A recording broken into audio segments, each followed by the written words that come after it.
जैसे होते तो हम लोग आगे तक चलते हैं। सदी की तपस्या से संतुष्ट देवताओं का कैलाश में जाकर भगवान शिव का स्तवन करना यह टाइम थी। ब्रह्मा जी कहते हैं, नारद, एक दिन मैंने तुम्हारे साथ जाकर पिता के पास खड़ी हुई सती को देखा। वह तीनों लोगों की सारदा सुंदर थी। उसके पिता ने मुझे नमस्कार करके तुम्हारा भी सत्कार किया। यह देख लोक लीला का अनुसरण करने वाली सती ने भक्ति और प्रसन्नता के साथ मुझको तुमको प्रणाम किया। नारद, तुरंत सती की ओर देखते हुए हम और तुम दक्ष के लिए उस आसन में बैठ गए। तत्पश्चात मैंने उस विनयशीला बालिका से कहा, सती, जो केवल तुम्हें ही चाहते हैं, तुम्हारे मन में भी एकमात्र जिनकी ही कामना है, उन्हें सर्वज्ञ महादेव जी को तुम पति रूप में प्राप्त करो। सुबह जो तुम्हारे सिवा दूसरी किसी स्त्री को पत्नी रूप में ना तो ग्रहण कर सकते हैं, ना करते हैं, ना कर सके हैं, अगर भविष्य में ही ग्रहण करेंगे, तो भगवान शिव तुम्हारे पति हो, ये तुम्हारे ही योग्य दूसरे के नहीं। नारद, सती से ऐसा कहकर मैं दक्ष के घर में देर तक ठहरा रहा। फिर उनसे विदा ले मैं और तुम दोनों अपने अपने स्थान पर चल रहे हैं। मेरी बात को सुनकर दक्ष को बड़ी प्रसन्नता हुई।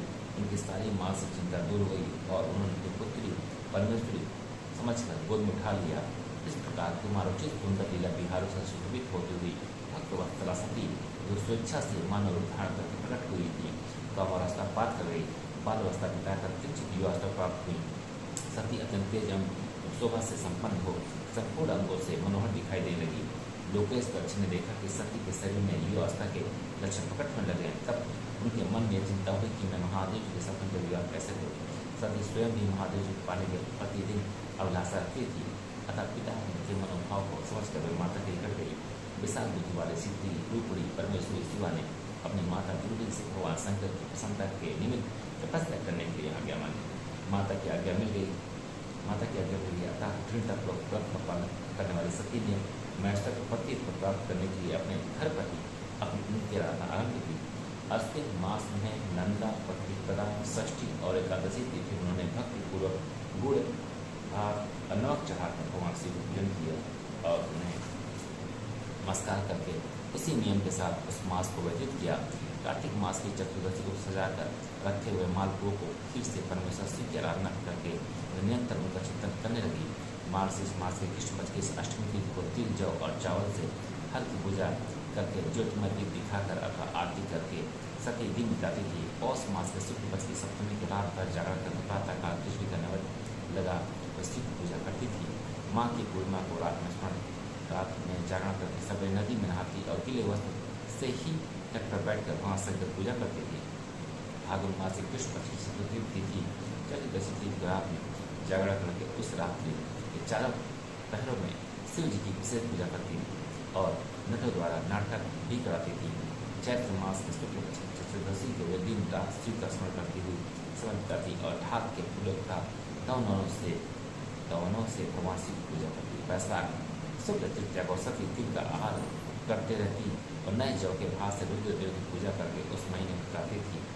ज्येष्ठ की पूर्णिमा की रात में सुंदर वस्तु तथा खटखटिया के फूलों से शंकर जी की पूजा करते हुए निराहार रहकर ही वह मास व्यतीत करती थी। आषाढ़ में शुक्ल पक्ष की चतुर्दशी को काले वस्त्र और भटकैया के फूलों से रुद्रदेव का पूजन करती थी।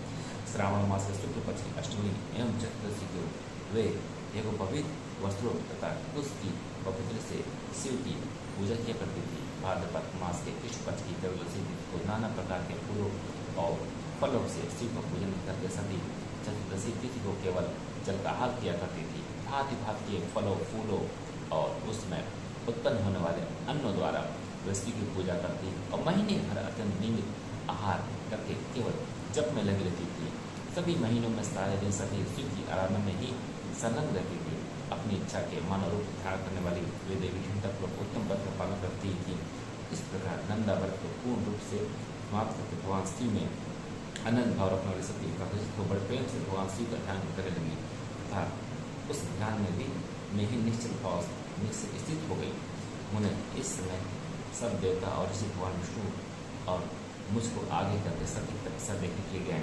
वहाँ का देवता ने देखा सती मूर्ति मती दूसरी सिद्धि के समान जान पड़ती थी। वे भगवान शिव के ध्यान में निमग्न हो उसमें सिद्ध अवस्था पहुँच गई थी। समस्त देवताओं ने बड़ी प्रसन्नता के साथ वहाँ दोनों हाथ जोड़कर सती का नमस्कार किया। मुनियों ने भी मस्तक झुकाया तथा श्री हरि आदि के मन में प्रीति मढ़ाई। श्री विष्णु आदि सब देवता मुनि आश्चर्यचकित हो सती देवी की तपस्या की धूरी प्रशंसा करने लगे। फिर देवी को प्रणाम करते हुए देवता और मुनि तुरंत ही गिरिश्रेष्ठ कैलाश को गए। भगवान शिव खुद प्रिय सावित्री के साथ मैं और लक्ष्मी के साथ भगवान वासुदेव को प्रसन्नतापूर्वक महादेव जी के निकट गए।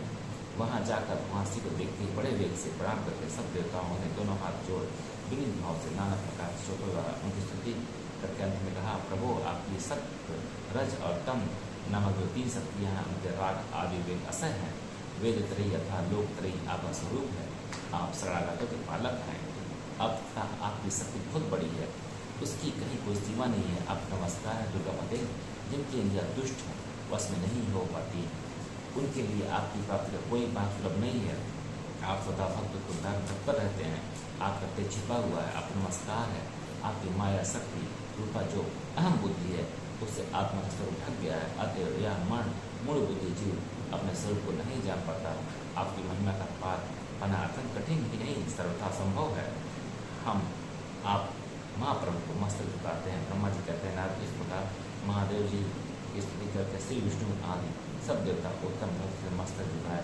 प्रभु शिव जी के चुपचाप खड़े हो गए। हर हर महादेव से